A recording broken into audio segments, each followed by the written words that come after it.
le dicía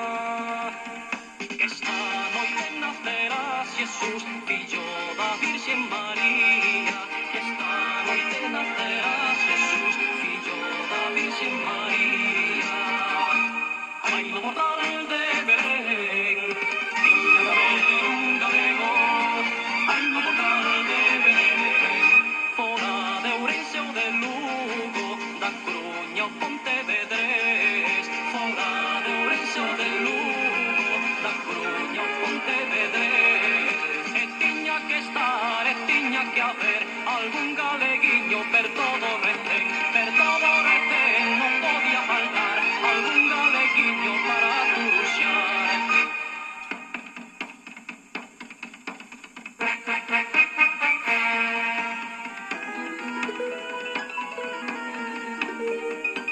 Toca o pandeiro Manuel,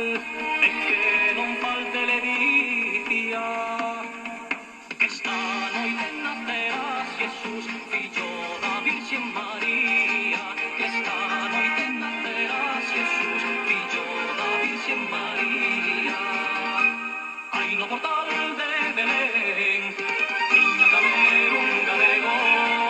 ai no portal de Belén, fora de Ourense ou de Lugo, da Coruña ou Pontevedrés, fora de Ourense ou de Lugo, da Coruña ou Pontevedrés, e tiña que estar, e tiña que haber algún galeguiño per todo Retén, per todo Retén.